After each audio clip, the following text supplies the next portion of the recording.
예, 오늘은 이제 19일입니다. 오늘이 우수든가요? 어제가 지나갔습니까? 예, 정말 점점점 좋은 계절이 옵니다.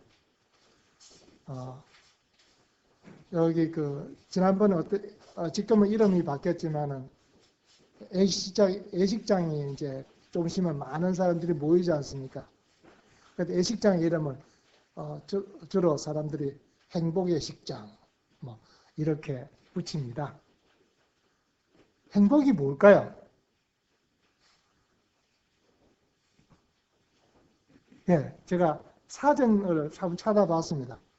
행복이라 말을 쓰는데 행복이라 말은 한 사람의 욕구가 충족되어서 그 욕구가 충족됨으로써 만족과 기쁨을 느끼는 것을 행복이라고 한다. 이렇게 정의를 하고 있더라고요. 그래서 우리가 가정에서도 행복하면 이러지 않습니까? 땀 흘려 수고해서 저 푸른 초원 위에 그림 같은 집을 짓고 사랑하는 님과 함께 평생 건강하게 살고 지고 이렇게 돼 있더라고요. 저는 그 앞에 땀 흘려 수고하여라고 말을 먼저 붙였죠. 그 다음에 이제 우선 노래 가사가 저 푸른 초원 위에 이런 말을 썼지 않습니까? 제가 인터넷에 한번 검색을 한번 해봤습니다. 한국 사람들은 행복을 뭐라 할까? 이런 것을 한번 검색을 하니까 아까 처음에 이야기했던 거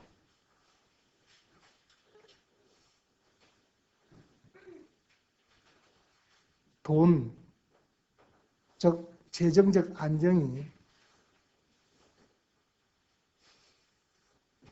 행복의 첫 번째 순서더라고요. 한마디로 저 푸른 초원 위에 그림 같은 집을 짓는 거예요. 이게 한국 사람의 뭐 외국 사람도 그렇겠지만은 그걸 전제를 하고 있었습니다. 그 다음에 사랑하는 님과 함께 즉 가정의 평화, 배우자와 가족의 인간관계를 통해서 서로 이해하고 수용하고 맞짱 교쳐주고 격려하기 이렇게 사는 것. 이 가정의 평화가 두 번째 행복의 조건이더라고요. 그 다음 세 번째는 8899. 팔팔하게 살다가 뭐랍니까 이거? 99세까지 팔팔하게 살다가 하여튼 99에 이제 돌아가시는 거. 이게 한마디로 이제 신체적, 정신적 건강을 정진하는 상태. 그래서 사랑하는 님과 함께 평생 건강하게 사는 것. 정말 이게 노래를 지은 분이 제가 한번 가만히 돌아보니까 야 진짜 그 말 복잡한 말들을 갖다가 그 한 가사로서 요약을 했다는 거. 정말 말쟁이들이 말 만드는 거 정말 멋있게 만들었다 하는 생각이 들었습니다. 여러분 이렇게 살면 되겠습니까? 땀 흘리고 수고해가지고 저 푸른 초원 위에 그림 같은 집을 짓고 사랑하는 님과 함께 평생 건강하게 사는 것 어떠세요? 족하십니까? 저기 우리 모친 어떠세요? 그러면 족하십니까?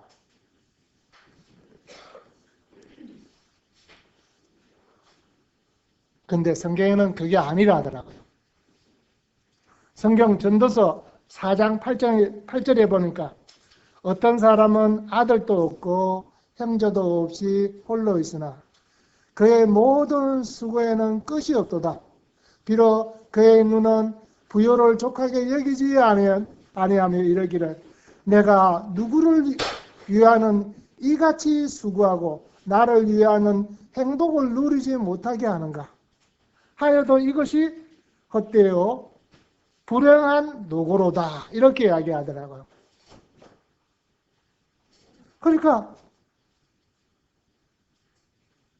그 저 푸른 초원이 이것이 어디가 어떻게 보면은 행복을 생각하는데 결코 행복이 아니더라 하는 겁니다. 왜냐?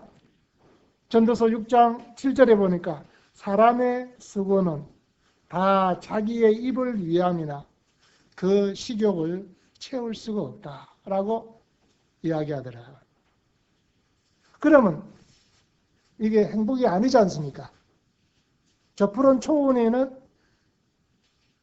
결코 행복이 하나의 한 요소이지 결코 행복이 아니라는 겁니다. 그러면 아까 저게 어떤 우리 예배 시간에 낮엔 해처럼 밤엔 달처럼 그렇게 살 수는 없을까? 이렇게 살면 행복할까요? 낮엔 해처럼 밤엔 달처럼 살면 행복할까요? 이것도 아닙니다.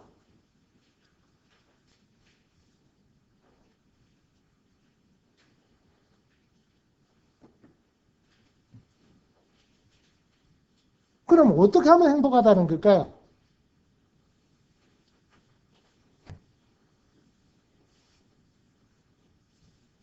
성경에 로마서 4장에 보니까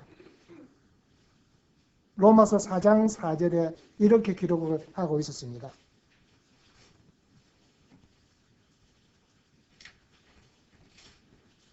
일하는 자에게는 그 싹이 은혜로 여기지 아니하고 보수로 여겨지거니와 일을 아니할지라도 경건하지 아니하는 자를 의롭다 하시는 이를 믿는 자에게는 그의 믿음을 의로 여기시려니 일한 것이 없이 4장 6절입니다. 로마서 4장 6절 일한 것이 없이 하나님께 의로 여기심을 받은 사람의 복에 대하여 다윗이 말한 바 불법이 사함을 받고 죄가 가리어짐을 받은 사람은 복이 있고 주께서 그 죄를 인정하지 아니할 사람을 하실 사람은 복이 있도다 함과 같으니 그런즉 이 복이 할례자에겠냐 혹은 무할례자에겠느냐 물어 우리가 말하기를 아브라함에게는 그 믿음이 의로 여겨졌다 하노라. 여기 보니까 불법을 사하심을 받고 그 죄를 인정하지 않을 사람은 복이 있다라고 기록하고 있습니다. 자, 여기 성경에는 보니까 이 복이라는 말이면 이 의미가요. 그 복을 받은 자에게서는 행복입니다.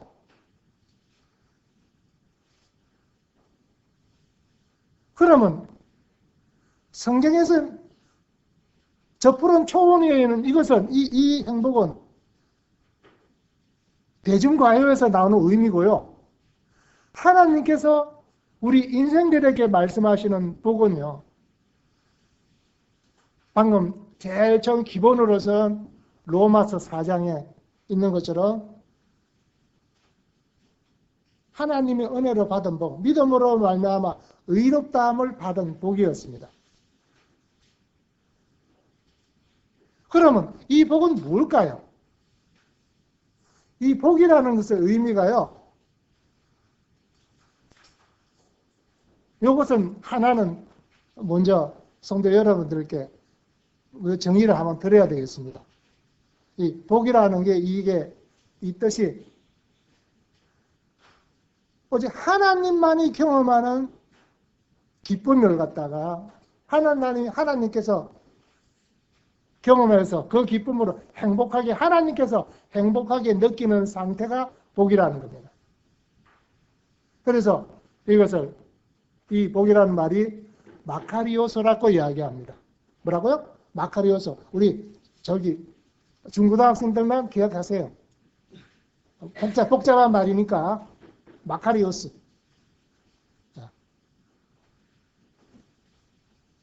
그런데 이 복이라는 말은 성경 디모데 전서 1장 11절에 보니까 이렇게 기록하고 있습니다. 복되신 하나님. 하나님은 복되시고. 그래서 복되신 하나님. 하나님 자체가 복이시라는 겁니다.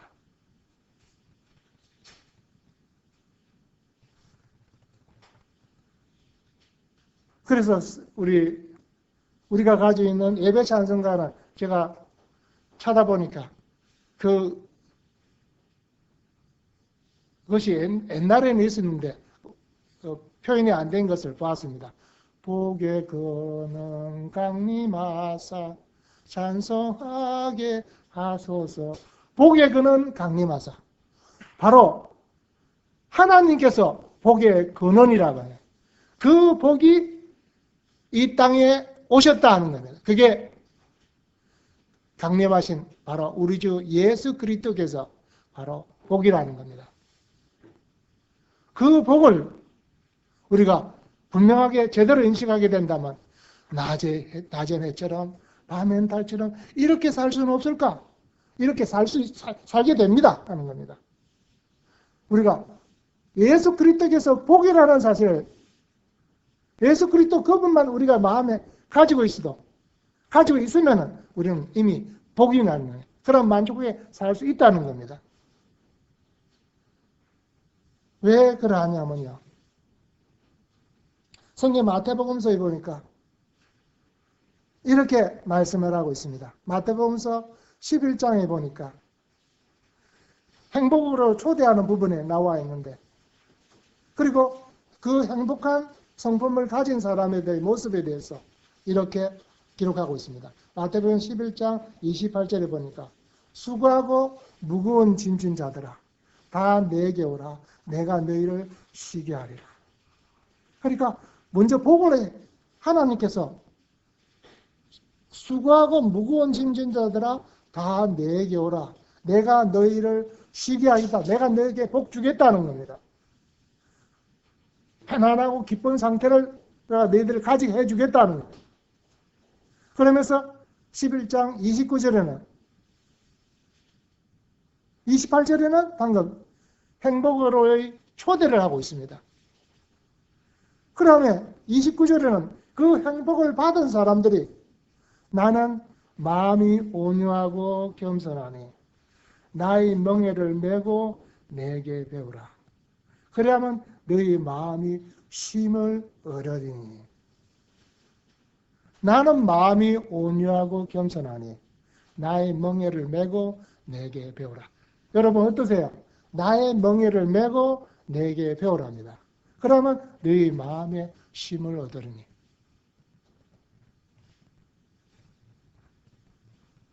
나의 멍에를 메고 나에게 배우라고 하세요. 여러분 이 말씀이 어떠다고 생각하세요? 그러니까 멍에가 뭘까요? 자, 우리 소인 경우는 뭘까입니까? 소인 경우는 멍에 아시죠? 그 무거운 짐을 끌기 위해서 이거 씌우는 거, 그걸 멍에라 하지 않습니까? 그 다음에 말인 경우는 어떻게 합니까? 말인 경우는 뭐예요? 입에다가 뭘 물립니까? 재갈을 딱 물린 거예요. 이걸 재갈을 물리면은 말이 불편할까요? 말이 편할까요? 말이 편한 상태가 된다는 겁니다. 아니 무슨 그런 경우가 다 있어? 재갈을 물리는데 콧구리를 뚫었는데 아프잖아. 이게 어떻게 행복할까? 하나님께서 행복하다고 말씀하시는 거예요. 예, 나의 멍에를 메고 나에게 배우라. 뭘 배우라는 걸까요? 온유하고 겸손함을 배우라. 그러면은 네 마음이 행복하게 된다. 마음에 쉼을 얻으리니. 이는 내 멍에는 쉽고 내 짐은 가벼움이라. 라고 말씀을 하세요. 우리는 생각할 때는 콧대를 뚫은 거, 우신장이 아프고 불편한 것 같은데 하나님께서는 나의 멍에는 쉽다고 말씀하세요. 우리 주님께서는.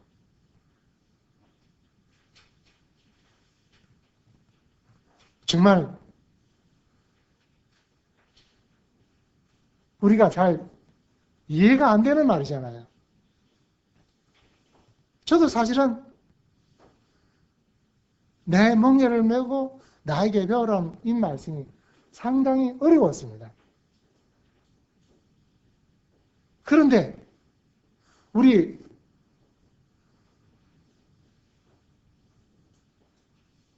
적토마하면 어떻게 생각하세요? 적토마 누가 타고 있었습니까? 아이, 삼국지를 안 보셨네. 그냥 원래는 여포가 타고 있었는데, 그 다음에 그 말이 누구한테 갔습니까? 감원장한테 갔죠. 왜 그 말이, 왜 그렇게 유명한 말이 되었을까? 의미가 됐을까요? 그 적토마라는 말이 천둥벌구성이거든요. 마음대로 뛰고 힘이 장천이 돼가지고 어느 누구도 어떻게 할 수가 없었어요. 그런데 여포가 그것에 버릇을 들인 거 아닙니까? 그 말에다가 재갈을 딱 씌우니까 말이 그렇게 천둥벌구성이듯이 자충우돌 난리를 치던 그 말이 가만히 있는 거예요. 그러고 나서 그 여포 장군이 말을 저 적도말을 타면 적진을 향해서 팍 달려가가지고 그 쌍칼을 휘두르지 않습니까? 감원장이 타게 되면은 그 말을 적도말을 타면 큰 칼로 휙 치면은 적의 목들이 휙 떨어져 나가지 않습니까? 그리고 그 주변에서 아무리 막 칼을 쓰려고 화살을 날려도 적도마가 어떡합니까? 적진을 향해서 정말 그 바쁜 관원장은 이걸 휘둘러야 되니까 이 다리로 착착착 조절하면 그 알아서 말이 휘지 뛰어다니거든요. 바로 그 적토마의 말에다가 이 재갈에 몰린 거예요. 이게 행복한 상태예요. 이게 온유란 말을 쓰는 거예요. 이게 온유란 의미를 가지고 있어요. 우리 저기 자매 이름이 온유잖아요. 정말 무서운 말이에요. 천둥벌구성이라 하여금 꼼짝 못하다가 확 끼우는 거예요. 그러면 차분하게. 그건 차분하다는 게 또 다른 말로 표현 한번 해볼까요? 자, 서커스에 가면 사자가 있지 않습니까? 사자가 요만한 통에, 이게 뭐야, 오크 나무 통에다가 탁 쪼글 때 앉아가 있습니다. 그러면 그 서커스에서 이제 이 모자를 쓴 분이 탁 나와가지고 짝대기로 탁 이러면 어떡합니까? 막대기로 이렇게 하면 그 사자가 어떡합니까? 휙 하면서 이 불이 부르르 부는 이런 불수레 같은데 이런 둥그런 형으로 휙 하고 통과하지 않습니까? 아니, 사자의 그 가위가 이래 있는데 사자가 힘이 없습니까? 이런 발톱이 이래 나왔는데 그 주인이 톡톡 하니까 휙 하고 이동하는 거예요. 바로 재갈을 다 물린 상태에서 훈련을 통해서 자기가 힘은 다 있지만은 그 힘을 그 주인의 그 조련사가 생각하는 가장 유익한 상태로 일을 하는 거예요. 또 하나 더 예를 들어볼까요? 우리 맹견이 있죠. 시각장애인들이 끌고 다니는 말이요. 아니, 말이란다. 개. 맹견이 어떨 것 같아요? 딱 보면 우리 길에서 보면은 이렇게 떡 주인 떡떡 하면 이렇게 하면 그 개가 어떻게 하던가요? 먼저 앞서가던가요? 안 앞서가지 않아요. 딱 주인 옆에서 가요. 그러면 그 개가 그 맹견이 보통 다 덩치가 크잖아요, 몸이. 그런데 그 개가 또 이런 그 신호등에 딱 도착하게 되면 주인이 어떡합니까? 가만히 있으면 그 신호만 딱 빨간 파란불이 따오면은 개가 주인을 인도해요. 우리 개 풀어주면 어떻겠습니까? 우리 교회 성도들 인도하려고 할까요? 여기서 우리 교회 프로지먼트 인도함을 받는 그 말을 따르는 사람은 딱 한 사람이 있습니다. 우리 장님 어디 갔지? 출근했구나. 예, 성의자매. 성의자매 한 사람 외에는 말 안 들어요. 바로 성의자매가 우리 교회 이 교회의 조련사예요. 이처럼 딱 그 앞에 하면 딱 엎드려가지고 있는 거예요. 바로 주인의 목적에 합당하게 사용되는 거.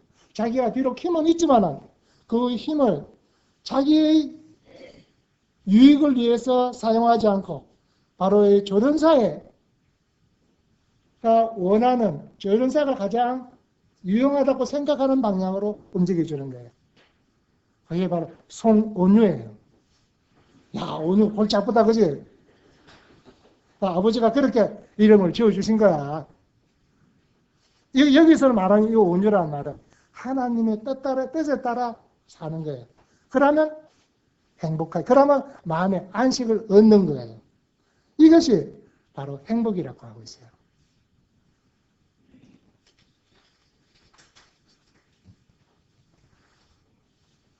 그러면 아니 우리가 어떻게 이 일을 할 수 있겠나? 하고 말씀하세요. 나는 이것을 도저히 할 수 없어. 아까 지금 이야기했는데 우리 예배 시간에 한 청년 형제가 예배를 들었죠. 저는 그 사랑이 없습니다. 그런데 하나님께서 저를 사랑하시다 보니까 저는 그 사랑을 달이 해에서 빛을 받아서 비추듯이 제가 하나님의 사랑을 저는 반사할 따름입니다. 이런 식으로 아까 형제가 하나님께 기도 올리는 것을 우리가 같이 아멘하고 받았습니다. 그럼 우리가 이것을 어떻게 우리가 이게 가능할까요? 이러한 성품이 우리가 어떻게 가능할까요? 성경 빌립보서 2장 5절을 보니까 너희 안에 이 마음을 품어라. 곧 그리스도 예수의 마음이니 라고 말씀하세요. 너희 안에 이 마음을 품어라. 곧 그리스도 예수의 마음이니. 이 의미는 뭘까요? 우리에게 품으라 할 수 있으니까 무슨 의미를 가지고 있습니까? 품을 수 있다는 거죠. 그죠? 우리가. 그러면 우리 주님께서는 어떻게 하셨는가? 빌립보서 2장 6절에 그는 근본 하나님의 본체시며 하나님과 동등됨을 취하고서 여기지 아니하시고 오히려 자기를 비워 종의 형체를 가지사 사람들과 같이 되셨고 사람의 모양으로 나타나서 자기를 낮추시고 죽기까지 복종하셨으니 그 십자가에 죽으시니라. 하나님의 본체의 형상을 가지고 계시고 하나님의 능력을 가지고 계신 분이지 않습니까? 근데 그분이 인생을 몸에 입으시고 이 땅에 오셨고 자기를 낮추시고 죽기까지 복종하시고 십자가까지 나아가셨어요. 근데 그러한 마음을 우리에게 가지시라는 거예요. 근데 주님께서 어떻게 하셨어요? 십자가로 나아가시니까 이름으로 하나님이 그를 지극히 높여 모든 이름 위에 뛰어난 이름을 주사 하늘에 있는 자들과 땅에 있는 자들과 땅 아래에 있는 자들 하여금 모든 무릎을 예수의 이름에 꿇게 하시고 모든 입으로 예수 그리스도를 어떻게 하라 했다고요? 예, 주라! 신하며 하나님께 영광을 돌리게 하신 거예요.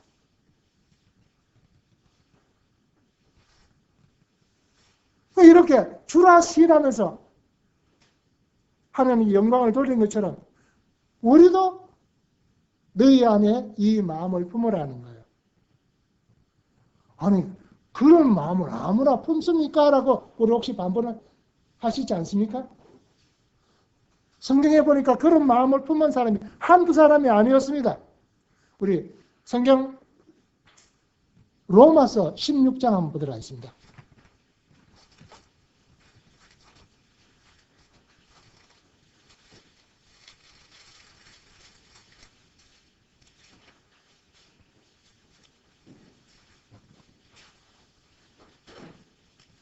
자, 읽겠습니다. 16장 1절요.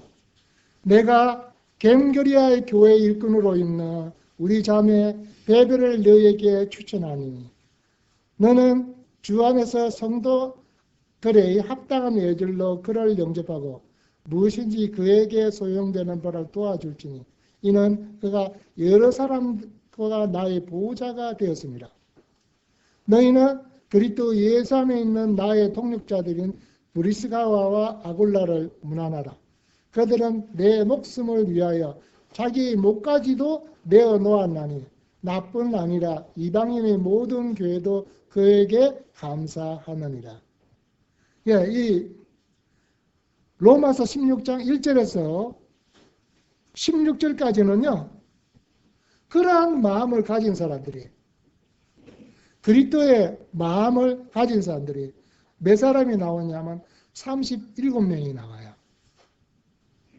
그리고 그 가운데 10명은 여성의 이름으로 나와 있어요. 여기서 보니까 제일 처음에 갱결의 일꾼으로 있는 베베자매, 그 다음에 브리스가와 또 여러 자매들이 있습니다. 12절에 주 안에서 수고한 두르베나와 두르보사에게 문안하라. 주 안에서 많이 수고하고 사랑하는 버시에게 문안하라. 여기서도 보니까 두르베나와 두르보사와 버시 전부 다 여인들의 이름이에요. 이런 여인들의 이름이 성경에 이 로마서 16장에 10번 나와요. 여기는 총 37명의 이름이 나옵니다. 이 생명책에 기록된 자들입니다. 이분들이 일하다면은 우리도 어떻습니까? 충분히 예수 그리스도의 마음을 품을 수 있다는 겁니다. 그러니까 우리는 혹시 이러지 않습니까? 그렇지만은 이것을 아무나 품을까요? 예, 아무나 품지는 못합니다.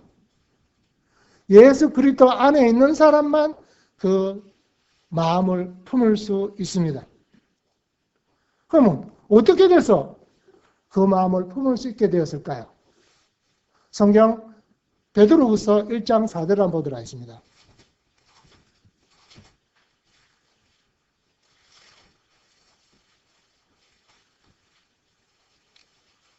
1장 4절요. 읽겠습니다. 이로써 그 보배롭고 지극히 큰 약속을 우리에게 주사 이 약속으로 말미암아 너희가 정욕 때문에 세상에서 썩어질 것을 피하여 신성한 성품에 참여하는 자가 되게 하려 하셨느니라. 뭐라고요? 무슨 성품요? 예, 신성한 성품. 에 참여하는 자가 되게 하셨다는 거예요. 우리를 하여금 주님을 믿은 그 사실로 말미암아 하나님께서 신의 성품에 참여하는 자가 되게 하셨다는 겁니다. 그렇기 때문에 우리는 너희가 이 마음을 품고 그리스도 예수의 마음이니 나는 마음이 온유하고 겸손하니 나의 명예를 메고 내게 배우라. 그럼 너희 마음 힘을 얻으리라. 나의 명예, 이 주님께서 말씀하시는 그 소로 치면 멍에, 말로 치면 뭐라고요? 제가 사자는 뭐를 하는지는 잘 모르겠습니다. 하여튼 분명히 서커스는 사자가 불꽃을 퀴퀴 통과 하는 거 보면은 분명히 그 사자에게도 이런 뭐 입에다가 뭐 이런 것을 망 같은 걸 씌워가지고 그 유용한 훈련의 과정을 갖다가 통과하게 하셨던 겁니다. 예, 주님께서 너희에게 이 마음을 품으라는 것은 우리가 그러한 주님께서 말씀하시는 멍에나 재갈을 우리가 쓰고 훈련을 해야 될 것을 전제하는 겁니다. 주님 믿는 것은요, 믿음으로 주님을 믿습니다. 그 다음에 주님 믿고 나선 후에 우리가 이 마음을 온유한 겸손한 마음, 이것은 바로 주님께서 말씀하시는 주님의 코스, 통과해야 됩니다. 우리는 많은 젊은이들이 어느 회사에 가기를 가장 원하십니까? 젊은이들. 대충 어느 곳에 가기를 원할까? 젊은이들 하면. 예, 젊은이들은 말할 것도 없죠? 예, 젊은이들이라면 당연 봉급을 갖다 가장 많이 주는 것. 그 대신 가장 많이 부리는 것. 삼성이죠. 물론 이번에 이재용이가 쇠고랑을 찼습니다만은 삼성입니다. 삼성에서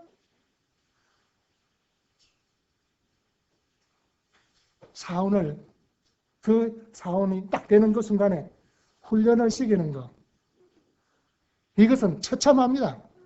밤 11시, 때론 12시까지 일식입니다. 그 가운데서 0.1%만 CEO에 올라가게 됩니다. 나머지 사람들은 50대기 전에 보따리 사가지고 빨리 집으로 항해서 가가 나옵니다. 이처럼 혹독한 과정이 필요하다는 겁니다. 그런데 주님께서는 나의 명예가 쉽다는 겁니다. 사람의 방법, 삼성은 혹독하지만은 주님께서는 결코 혹독하지 않다고 말씀하십니다. 왜? 우리가 신의 성품에 참여했기 때문에. 심지어 우리 복음서에 보면은 주님을 믿은 사람은 신이라고 이야기합니다. 아니, 내가 신이라니. 이랬지 않습니까? 성경은 분명히 우리를 하여금 신의 성품에 참여했다고 이야기하고 있습니다. 그러면 내가 누군가 하는 것을 자기 자신을 알게 되면 분명히 신의 성품을 발휘할 수 있습니다. 우리 오늘의 본문이 서론이 상당히 긴 것 같습니다. 성경 마태복음서 5장을 보도록 하겠습니다.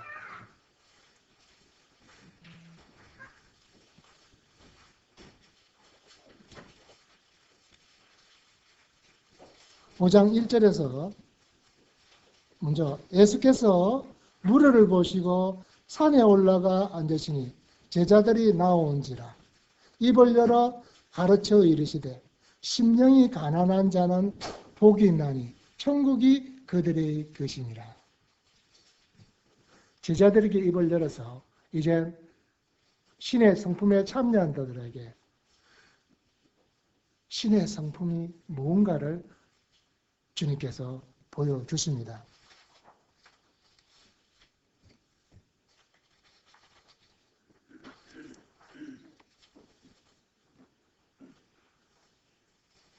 우리 많이 들어온 말씀이잖아요. 심령이 가난한 자는 복이 있나니 천국이 그들의 것이니라. 우리 가난하다는 말은 어떤 의미를 가질까요? 먼저 가난하다는 것은 뭔가 부족함을 느끼는 거죠. 조금 전에 우리 그 찬송가에서 보면서 낮의 매처럼 밤의 달처럼 이렇게 살 수는 없을까? 자, 이렇게 살 수는 없을까란 말의 의미는 뭘까요? 이렇게 살 수는 없을까? 어떤 상태일까요? 부족하다는 거죠. 이렇게 살 수는 없을까? 부족함을 느끼는 거 아니겠습니까? 그렇습니다. 하나님의 은혜로 거듭난 후 주님의 제자가 되었습니다. 주님을 믿었을 때 하나님께서 하나님의 성령을 믿는 자들의 마음에다가 불어 넣어주십니다. 그 말씀이 그의 마음에 박이는 거죠. 그리고 우리는 성령으로 인도함을 받습니다. 그러나 항상 성령 충만한 것은 아닙니다. 때론 영적으로 가난함을 느끼게 되는 겁니다. 그리고 나는 뭐 이렇게 사냐. 로마서 7장의 입에서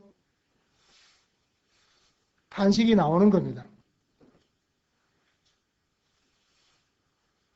그때 자신의 영적 무력함을 느끼게 되는 것입니다. 이것이 방금 3절에 심령이 가난한 자.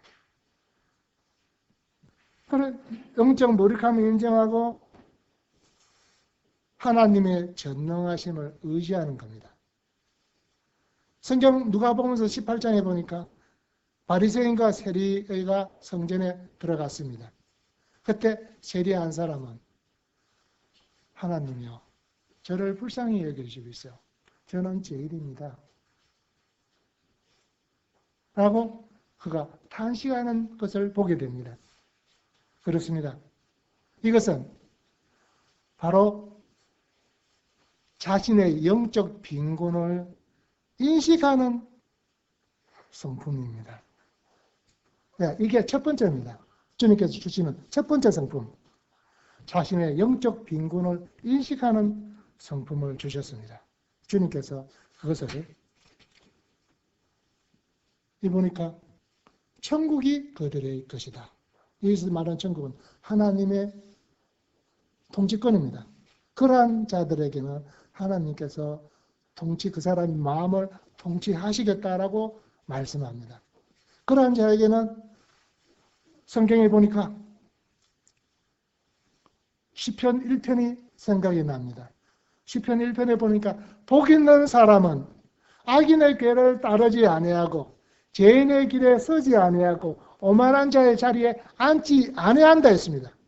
하나님께서 하나님의 통치를 말씀합니다. 복 있는 사람은, 이 여기서 말하는 복이 뭐라고요? 신의 성품을 가진 사람의 복이라는 겁니다. 마카리오스.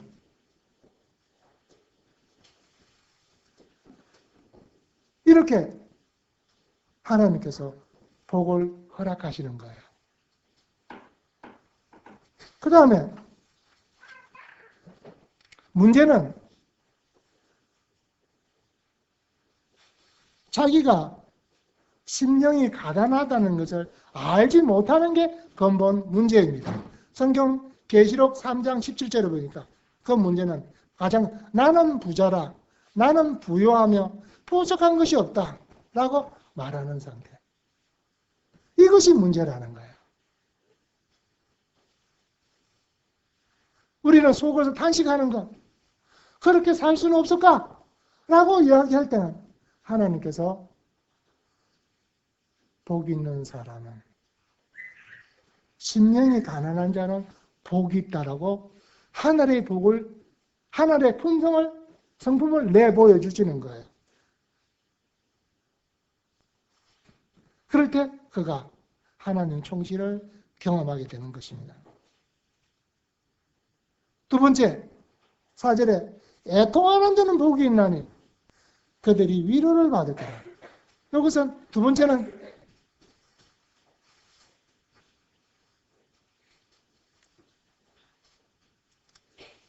애통하다는 말은 의미는 뭘까요? 우리 가끔 저 뒤에서 왔다 갔다 하는 꼬맹이들이 뭐 조금 하면 어떡합니까? 빵 터져버리죠. 뭐가 조금 불편하다면 울고불고를 합니다.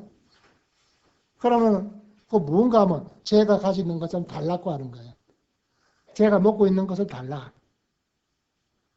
우리가 우리 눈으로 볼 때 어떻습니까? 아, 뭐가 저런 걸 가지고 저렇게 난리를 칠까?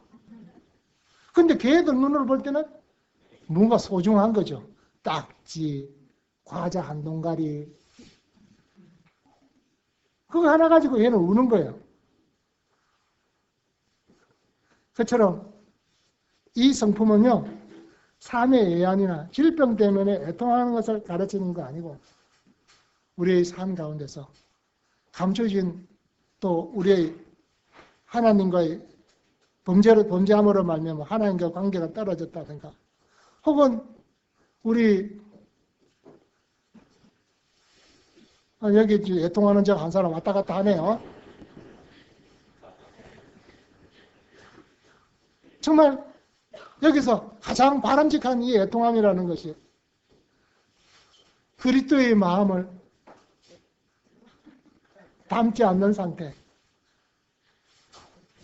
그 다음에 잃어버린 영혼에 대해서 구원받지 못한 형제들이나 저 이제 애통 시작하네 이제. 저런 이런 것에 대해서 우리가 애통하는 것을 이야기합니다. 누가복음서 19장 41절에 보니까 예수님께서 예루살렘을 보시면서 우시는 장면이 있습니다. 우시면서 이르시되 너도 오늘 평화에 알았으면 좋을 뻔하였다 라고 말씀을 하고 있습니다. 이처럼 이 성품은 영적 필요가 있는 그 세상에 대해서 민감해서 애통하는 겁니다. 저 얼라들처럼 애통하는 게 아니고요. 정말 저는 이 성품에 대해서 할 말이 없습니다. 오늘 아침에도 우리 자매한테 제가 얼마나 쫓겼는지 모릅니다. 도대체 남을 생각해 주지 않는데요. 저도 탄식입니다.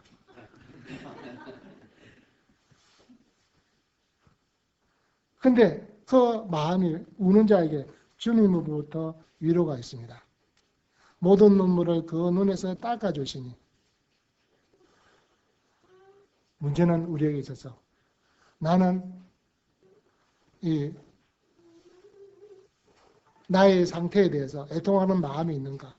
주님께서 믿지 않는 예루살렘을 향해서 우시는데 나는 얼마나 애통하는 삶을 살았는가 하는 것이 중요하겠습니다. 그러니까 이 애통하는 마음을 가지는 것이 그런 성품이 우리는 복이다 하는 겁니다. 아니 복도 뭐 이런 복이 무슨 복이냐 하는 거. 요즘요 가장 많은 사람들이 로또에 맞는 것을 그렇게 기대를 한답니다.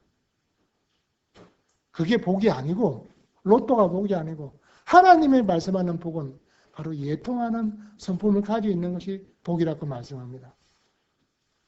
그 다음에 세 번째 보니까 5절에 온유한 자 복이 있나니. 방금 온유란 뜻은 아까 말씀을 드렸죠. 그죠?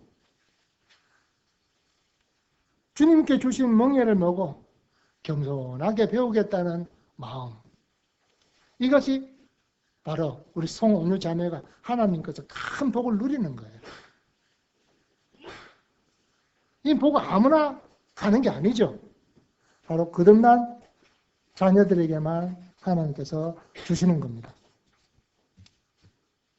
성경에 보니까 대표적인 애통하는 온유한 자가요. 민수기 12장 3절에 보니까 모세라 하더라고요. 모세는 백성들이 광야에 나와가지고 물 없다, 밥 없다, 발이 아프다, 옷이 떨어졌다, 난리를 칠 때, 저 같으면, 너 마음대로 하자. 난 내 갈 길 가겠다.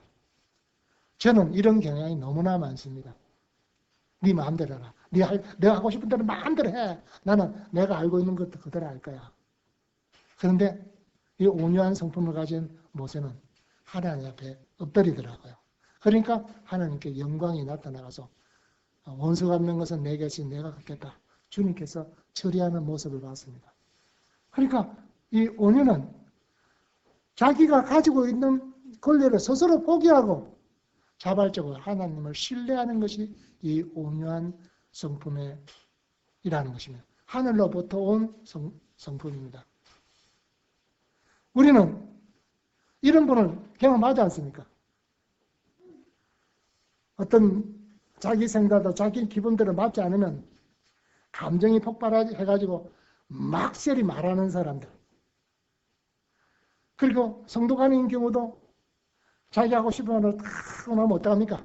그걸 하고 싶은 말 다 하고 나면은 마음에서 어떤 생각이 들어요? 시원하다. 어떠세요? 속 시원하다. 이것은 자기 속은 시원한지 모르지만 하나님 온유한 복을 누리지 못하는 겁니다. 그래놓고서 나는 뒤끝이 없어. 나는 원래 성질이 못돼서 그래. 좀 이해해줘. 이런 말을 늘어놓습니다. 이 사람은 바로 그러니까 뭐라고 그 뒤로 뭐라고 써졌냐? 나는 온유하지 못합니다. 나는 도대체 내 감정을 절제하지도 못하고 바르게 표현할지도 모르는 사람입니다. 라고 이야기하는 겁니다. 주님을 믿고 난 후에도 이 온유한 성품이 없는 것, 저는 탄식이 됩니다.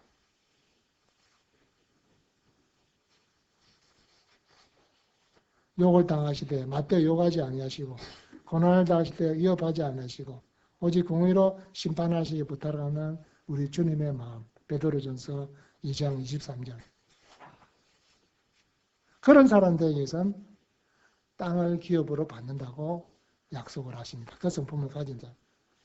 물론 현재 이 땅에서는 이 온유한 성품을 가진 데 박대와 탈취를 당합니다만 하나님께서는 상급을 주십니다. 우리 성경 시편 37편 10절에서 11절을 보도록 하겠습니다.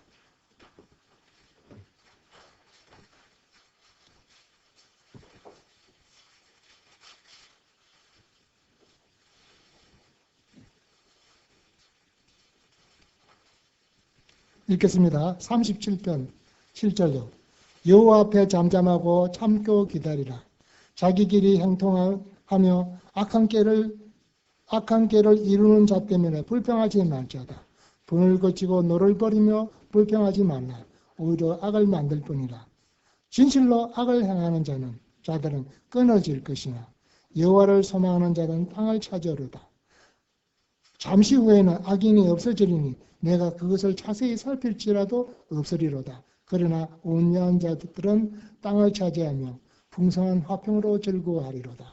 라고 성경에 기록하고 있습니다. 이게 온유한 모습입니다. 하나님의 약속을 기다리는 모습입니다. 자기 성질대로 하는 사람이 아닙니다. 그 다음에 네 번째 암살은 어떤 성품인가? 6절입니다. 의에 줄이고 목마른 자는 복이 있나니 그들이 배부를 것이며. 의에 줄이고 목마르다.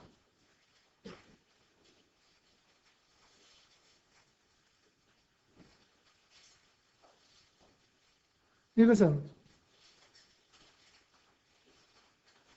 이 부분에 대해서 성도 여러분께서 먼저 하나 기억하실 것이 있습니다. 우리는 매주 토요일 되면 태극기와 촛불이 휘날리는 아름다운 나라가 됩니다. 저녁마다. 웬 애국자들이 이런 많고 웬 의인이 그렇게 많은지.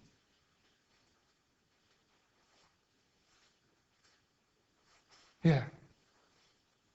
춘천에서도 보니까 어떤 어른들은 자기 2만 원 내가지고 버스비와 또 식대를 내고 강화문으로 간다 하더라고요. 맞아, 그분은 강화문을 가는 것이 아니죠. 그분은 시청으로 가고 또 어떤 분은 강화문 앞으로 가고. 그러나 기억하십시오. 그러나 이게 결코 의인이 아닙니다. 의에 줄이는 것이 아닙니다.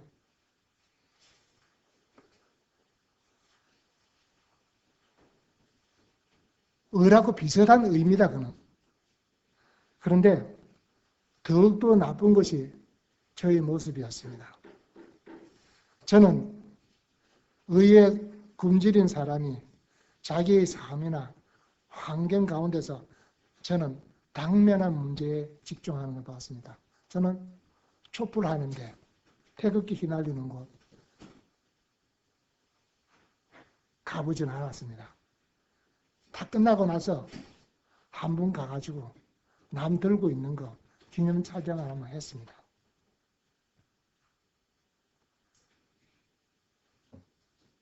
정의가 결핍된 것을 알고 그것을 실현하고자 갈망하는 성품. 이것이 6절에 의에 줄이고 목마른 모습입니다. 그러니까 주님께서 복이 있다고 말씀합니다. 우리의 주의 몸된 교회에서 이런 실질적인 거룩함을 우리는 갈망해야 되겠습니다. 그리고 이것을 갈망하는 자들은 이 모든 의가 언제가 성취되더라도 성취된다는 걸 확신해 있습니다. 우리는 흔히 이야기하고 3월 13일 전까지라고 이야기를 합니다. 그러나 그것은 하나님 뜻이 아닙니다. 거기에 대해서 연연하시 할 필요가 없습니다. 이 의에 대해서 하버드 대학교 마이클 샌더라는 교수가 저스티스라고 지금부터 한 5년 전에 이 책을 내어서 세계적으로 큰 베스트셀러가 된 적이 있습니다. 저는 그 책을 다 읽지는 못했습니다. 그런데 그분의 책 일부 가운데서 1%의 가능만 있어도 나는 나의 부끄러워하지 않은 선택이 정의를 성취하는 데 한 발 다가서는 길이 되며, 그리고 나이가 한 발 다가가는 것이 정의의 한 사람으로 시작되지만은, 그럼 내가 말하는 그 정의가 결코 강압적인 설득이 아니다. 강압적인 설득이 되어서는 안 되고 다수의 공감과 선택이 필요하다라고 그분의 책에서 기록된 걸 봤습니다. 물론 저는 마이클 샌더스 이 교수가, 하버드대 교수가 이야기한 것에 대해서 공감을 저도 하고 그 책에 줄을 한번 긋고 제가 여기다 담았습니다. 그런데 우리는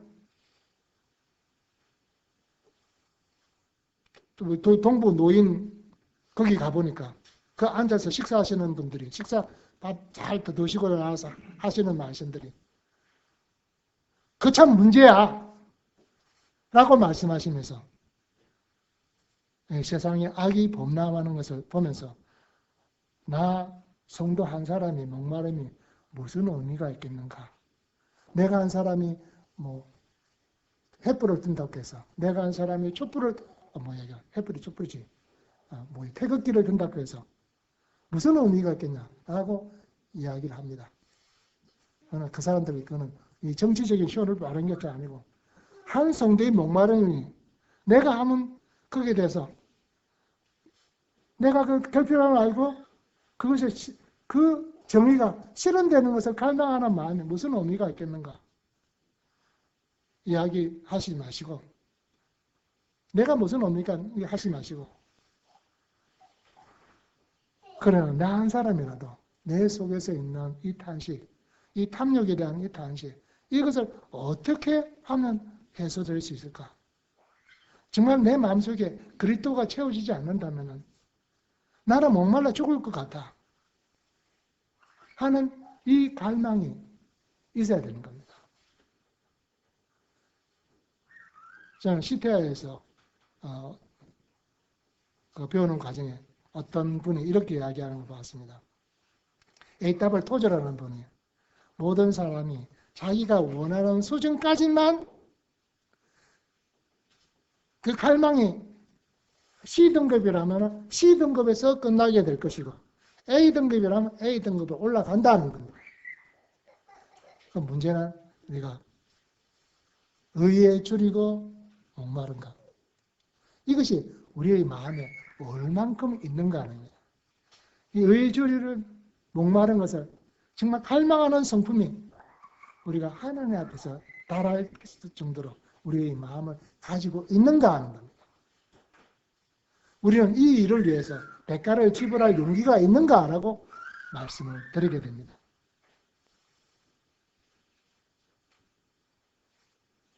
그 다음에 5번째로 보게 되면 7절에 긍휼히 여긴 자는 복이 있나니 그들이 긍휼함을 받을 것이요. 거기에 대한 답은 오늘 여기에 있었습니다. 긍휼이라는 말의 의미는요, 바로 용서라는 것에 의미 있거든요. 이것을 읽어보시면 긍휼히 여기는 자는 복이 있나니 긍휼히 여김을 받을 것이요 하는 것에 대한 답이 여기에 다 적혀 있었습니다. 제가 그래서 밑줄을 쫙쫙쫙 그었습니다. 여기 보니까 긍휼히 여기지 못하면 어떻게 되면 그 사람은 우리 마음속에 채무자 감옥에 쳐놓고 이렇게 쏘아 붙일 것이다. 내가 잘못을 빌고 대가를 치를 때까지 너를 미워하겠어. 긍휼은요, 하나님은 그를 용서하고 단죄는 그분의 지혜에 맡기라고 말씀하신다. 용서받을 자격이 없고 용서를 구하지도 않는 자를 용서하는 것이 부당하게 보여도 그래도 용서해야 된다. 이게 긍휼이고, 이것이 바로 이 5번째, 긍휼을 여기는 마음. 타인을 긍휼히 여기고 용서하는 성품, 이것이 주님께서 신의 성품으로 우리에게 분부해 주신 겁니다.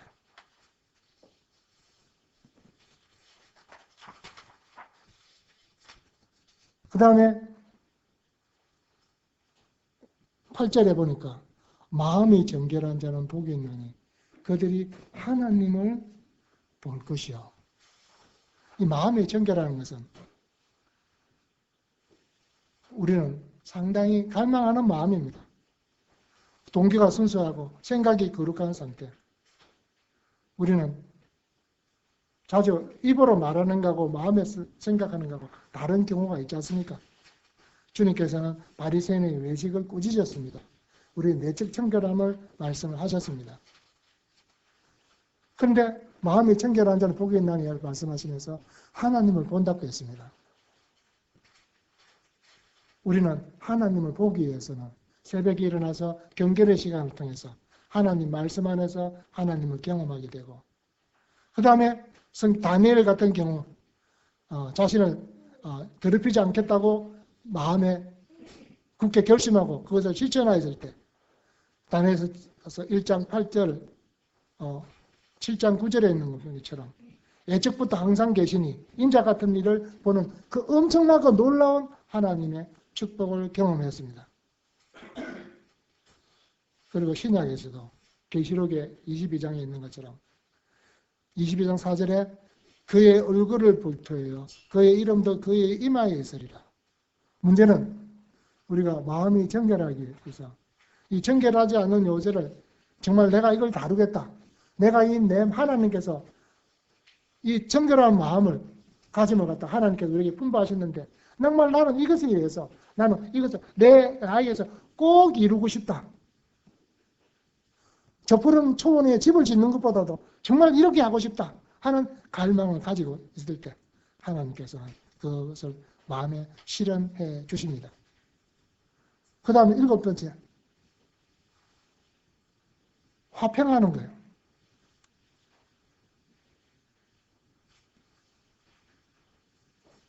이제 9절에 보니까 화평하게 하는 자는 복이 있나니 그들이 하나님의 아들이라 일편을 받을 것이요. 화평케 하는 직책은 바로 하나님의 아들의 성품입니다. 이 화평은요, 우리 어떤 일을 보면은, 어떤 조직이든지 보면은, 유별나게 잘 교섭하는 사람이 있지 않습니까? 뭐 A라는 사람하고 B라는 사람하고 서로 갈등 관계 있으면, 난 쟤 싫어. 나는 말하기도 쉽지도 않아. 라고 이야기할 때, 그 싫어하는 사람이 와가지고, 이 사람한테 쑥닥쑥닥, 저 사람한테 뭐 그럴 수 있잖아 하고, 이렇게 이야기하면 A라는 사람하고 C라는 사람은 이렇게 묶어주는 경우가 있습니다. 그래서 이야기하게, 우리 여기서는 저 사람 꼭 필요한 사람이야. 저 사람 없으면 우리가 뭐가 안 돼. 라고 우리는 흔히들 이야기합니다. 그러나 성경에서 말하는 화평케 하는 것은 뭐 그런 것도 아까 처음에 제가 말씀하신 것도 있겠지만 평강의 왕께서 말씀하시는 것은 그런 사람이 아니라는, 화평케 하는 사람은 복이 있나니 그들이 하나님의 아들이라 일컬음을 받게 된다는 거예요. 어떻게 화평케 하는 사람이 하나님의 아들이 될까요? 우리가 하나님을 믿을 때는 우리가 뭐가 됩니까? 하나님 믿고 나면요. 그때 하나님께서 뭐래요? 믿는 자. 그 이름을 믿는 자는 뭐라고요? 뭐라고 되어 있습니까? 성경에 좀 정확하게. 하나님의 자녀가 된댔죠. 하나님의 자녀가 되죠. 하나님의 아들이 되는 것이 아니고 하나님의 자녀가 된다고 했습니다. 여기서 화평케 하는 자는 이 복음을 전해서 그 사람이 하나님께 돌아오고 그를 하여금 하나님 인도함을 하는 자는 하나님의 자녀가 되는 것이 아니고 하나님의 자녀가 된 사람이 그 일을 하는 거죠. 그러면 하나님의 아들이라 일컫는다는 거예요. 아니, 하나님 아들하고 하나님 자녀가 뭐가 다른 거야? 하나님 자녀 속에 하나님 아들이 들어가 있지. 아닙니다.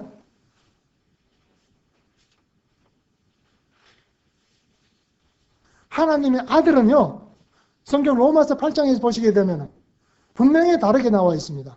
믿는 자는 하나님의 자녀가 되고 하나님의 아들은요, 다들 권세를 발휘하는 거예요. 우리 가정에서도 아버지가 어디 멀리 갈 때 누구에게 권한을 줍니까? 큰아들 보고, 야, 내가 지금부터 아버지가 없는 동안은 내가 이 집안을 다 내가 돌봐야 돼.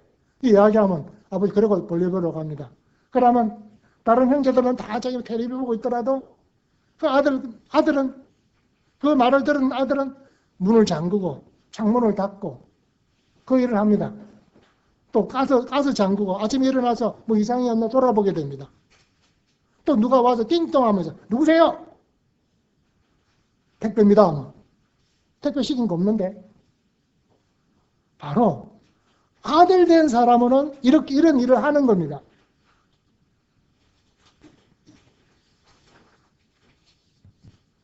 바로 화목케 하는 직분을 하나님께 우리에게 주셨습니다. 그런데 이 하나님의 아들이 된 사람은 모욕과 욕설을 당하더라도 하나님의 성령을 의지해서 화평케 하는 일을 적극 중재하는 겁니다. 그리고 하나님의 아들이라는 말씀의 확인이 보게 됩니다. 성경 로마서 8장을 보도록 하겠습니다. 8장 12절입니다.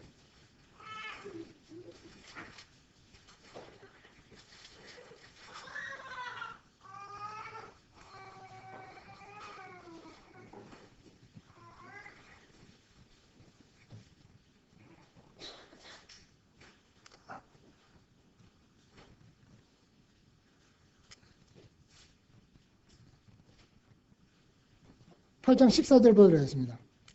무릇 하나님의 영으로 인담을 받는 사람은 곧 하나님의 아들이라. 이것은 하나님 영으로 인담을 받는 사람이 하나님 아들이라고 나오고 하나님의 자녀라고 안 나와 있죠. 이 말씀은 결국은 하나님의 정권을 하나님의 직책을 수행하는 자를 이야기하는 겁니다. 바로 권세를 가진 자입니다.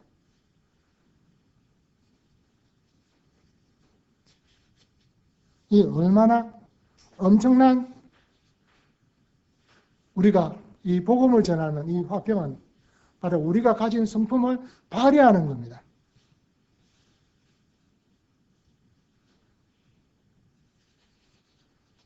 육신대로 살면 반드시 죽을 것이로되 영으로서 몸의 형세를 죽이면 살리니. 화평을 이루기 위해서 적극적인 행동을 하는 사람이 바로 하나님의 아들로 인정을 받게 됩니다. 그 다음에 10절에서 12절 보도록 하겠습니다.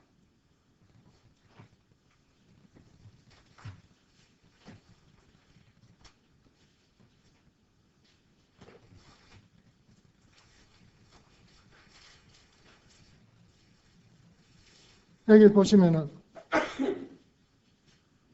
의를 위하여 박해를 받는 자 복이 있나니 천국이 그들일 것이며 나로 말미암아 너희를 욕하고 박해하고 거짓으로 너희를 거슬려 모든 악한 말을 할 때는 너희에게 복이 있나니 기뻐하고 즐거워하라. 하늘에서 너희 상이 큼이라. 전에 있던 선지자도 이같이 박해를 받았느니라. 예. 의를 위하여 주를 위하여 기꺼이 박해를 감당하는 성품을 하나님께 주셨습니다. 주님께서 나로 말미암아 너희를 욕하고 박해하고 거짓으로 너희를 거슬러 모두 악한 말을 할 때 복이 있다고 이야기했습니다. 성경 로마서 보니까 네로 황제 시대에 로마에 대화제가 있었습니다. 그때 네로 황제는 그리스도인들이 로마에 불을 질렀다고 이야기합니다. 그러면서 그들을 박해합니다. 욕하고 박해할 때 거룩한 삶으로서 버티게 됩니다. 그리스도인의 거룩한 삶은 세상의 어두운 것을 밝혀내고 양심을 찌르게 되게 됩니다. 주님께서는 무릇 그리스도 안에서 경건하게 살고자 하는 자는 박해를 받으리라고 성경 디모데후서 3장 12절에 기록하고 있습니다. 우리에게는 박해를 기꺼이 감당할 성품을 주님께서 주셨습니다. 앞에는 여러 선지자들, 이사야나 스가랴나 에레미야 다 그러한 마음으로 살았습니다. 그 다음에 신약시대에도 스데반 같은 분들 다 그러한 마음으로 살다가 주님 앞에 나아갔습니다. 정의를 위하여, 주를 위하여 박해를 감당하는 성품, 이것은 하나님께서 주신 성품입니다. 왜? 이러한 성품을 가진 자는 바로 하나님의 상을 바라보기 때문에 그러하다는 겁니다. 우리는 혹시 세상의 가치와 타협하거나 세상의 핍박을 피하기 위해서 혹시 못 본 채 하지는 않습니까? 주님께서는 하나님께 나아가는 자는 반드시 그가 계신 것과 자기를 찾는 자에게 상 주시는 자이심을 믿어야 할지니라고 말씀합니다. 주님께서 우리에게 너희는 세상의 빛이라, 너희는 세상의 소금이라. 소금이 맛을 잃으면 무엇으로 짜게 하겠습니까? 밖에 버린다고 했습니다. 물론 이 소금은 옛날 기준의 소금입니다. 오늘날은 소금은 물에 들어가면 어떻게 됩니까? 안 보이죠? 버릴 수도 없지 않습니까? 옛날 기준에는 주로 광산에서 캐는 소금이었습니다. 그건 흙이 많이 묻어 있었습니다. 그렇기 때문에 맛을 잊게 되면은 밖에 버려야 돼요. 흙처럼 발에 밟히는 수준이 되었던 겁니다. 소금은 썩게 하고 빛은 어두움을 물러가는 방향성을 가지고 있습니다. 성도 여러분, 우리는 빛이 되고 소금입니다. 제가 뭐라고요? 방금 뭐라고 말씀을 드렸습니다. 소금이 되라고요? 빛이 되라고요? 우리 말씀은 주의 깊게 한번 보십시오. 여기 보시면 너희는 세상에 뭐라고요? 너희는 세상에 소금이다. 너희는 세상에 빛이다 하는 거예요. 여기서 우리는 빛이 되려고 애쓰지 마시고 소금이 되려고 애쓰지 마시라는 거예요. 이미 소금이고 이미 빛이기 때문에 문제는 소금이면 어떡합니까? 이미 소금이니까 어떡합니까? 뿌리면 되는 거예요. 뿌리면 소금이 되고 우리는 빛이기 때문에 캐면 되는 거예요. 우리는 신분이 소금이고 신분이 빛입니다. 아, 내가 어떻게 해? 네, 물론 빛도 아주 크게 비추는 광선의 빛이 있냐면 달처럼 반사되는 빛도 있지 않습니까? 또 촛불처럼 이 빛이 있냐면 큰 아주 반짝반짝하게는 빛나게 하는 여러 그것도 있지 않습니까? 주님께서 빛이라 했으니까 우리가 거기에 합당한 삶을 맞추게 되면 주님께서 우린 그러한 삶을 살아가게 됩니다. 우리는 자연적 자질로 살지 않고 신의 성품에 참여함으로써 주님으로부터 온 것을 받았습니다. 우리는 자신의 영적 빈곤을 인식하는 성품도 받았습니다. 두 번째로 영적 필요가 있는 대상에 대해서 민감하고 애통하는 성품도 받았습니다. 그리고 우리는 주님께 주신 멍에를 메고 겸손히 배우는 온유한 성품도 받았습니다. 우리는 정의를 위해서 그 결핍함에 실현하고자 하는 갈망을 받았습니다. 회피하지 마시고 자기 있는 것 안에서 하시면 됩니다. 그 다음에 다섯 번째로 우리는 타인을 긍휼히 여기고 용서하는 성품을 받았습니다. 우리는 하나님을 경험하는 정결한 마음가짐도 받았습니다. 우리는 화평케 하는 이 직책을 수행하는 하나님의 아들, 하나님의 자녀가 아니라 하나님의 아들의 성품을 우리는 가지고 그 권능을 가지고 있는 것입니다. 우리는 주를 위하여, 의를 위하여 기꺼이 박해를 감당하는 성품을 받았습니다. 이것이 우리가 가진 주님께서 우리에게 선포하신 행복, 복이 있나니가 무슨 말일까요? 복이 있나니. 복이 있나니 두 자리 들으면 행복입니다. 이것이 우리에게 주어진 겁니다. 성도 여러분, 우리에게 주신 이 성품 안에서 주의 영광을 위해서, 그리스도의 보좌를 향해서 우리가 주의 일에 헌신해야 되지 않겠습니까? 기도드리고 마치겠습니다.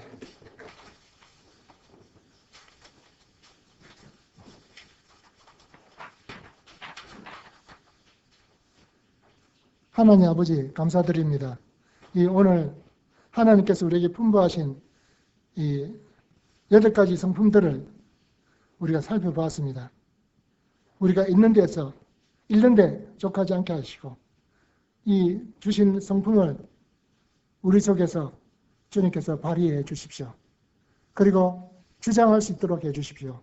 믿음으로 하나님께서 계신 것과 자기를 찾는 자에게서 주시는 상급을 바라보면서 우리 삶을 주님께 드리기를 원합니다.